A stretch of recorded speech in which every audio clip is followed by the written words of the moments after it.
মানচিত্রে হরমুজ প্রণালী খুব সরু একটি নীল রেখা। এর সবচেয়ে সরু অংশটি মাত্র ৩৩ কিলোমিটার চওড়া। মূলত এই প্রণালীটি দুটি উপসাগরের সংযোগস্থল। শুনতে অবাক লাগলেও এই সরু জনপথটির উপরে নির্ভর করে টিকে আছে গোটা বিশ্বের জ্বালানি অর্থনীতি। প্রণালীটি তেল সমৃদ্ধ পারস্য উপসাগরকে ওমান উপসাগরের সঙ্গে যুক্ত করেছে, যা আরব সাগর ও ভারত মহাসাগরের সঙ্গে সংযুক্ত।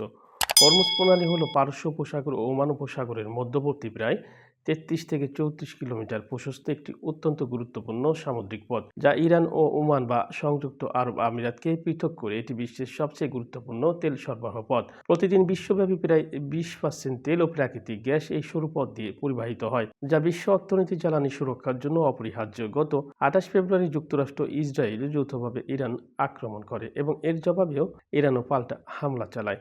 এই সংঘাতের জেরে ইরান হরমুজ প্রণালী বন্ধ করে দেওয়ার ঘোষণা দিয়েছে। এই প্রণালী দিয়ে প্রতিদিন বিশ্বের প্রায় 2 কোটি ব্যারেল অপরিশোধিত তেল এবং বিপুল পরিমাণ তরলীকৃত প্রাকৃতিক গ্যাস পরিবাহিত হয়। বিশ্বে ব্যবহৃত মোট পেট্রোলিয়ামের প্রায় 1/5 এই সরু পথ পেরিয়ে যায়।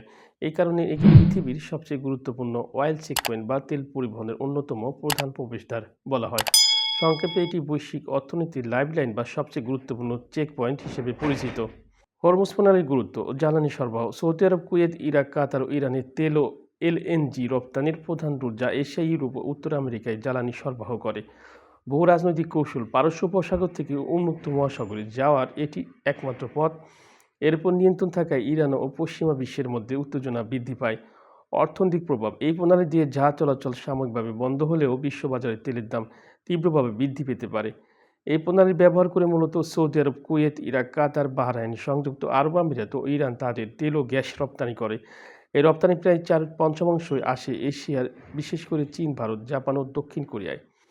পরিশেষে বলা যায়, হরমুজ প্রণালী শুধু আন্তর্জাতিক যোগাযোগের পথ নয়, বরং এটি বৈশ্বিক স্থিতিশীলতার এক অন্যতম কেন্দ্রবিন্দু। আন্তর্জাতিক রাজনীতি, বৈশ্বিক জ্বালানি, অর্থনীতি এবং সমুদ্রবিজ্ঞান, এই 3টি বিষয় এখানে ওতপ্রোতভাবে জড়িত। এই প্রণালী দিয়ে তেলের ট্যাঙ্কার নির্বিঘ্নে চলতে পারলে বিশ্ব তেলের বাজার স্থিতিশীল থাকে। আবার সমুদ্রের স্রোত এখানে 2 স্তরে বিভক্ত হয়ে লবণ ও মিঠা পানির যে দারুণ বিনিময় ঘটায়, তার ফলে মাঝে মধ্যে এখানে শৈবালের চমৎকার সবুজ বিস্ফোরণ দেখা যায়।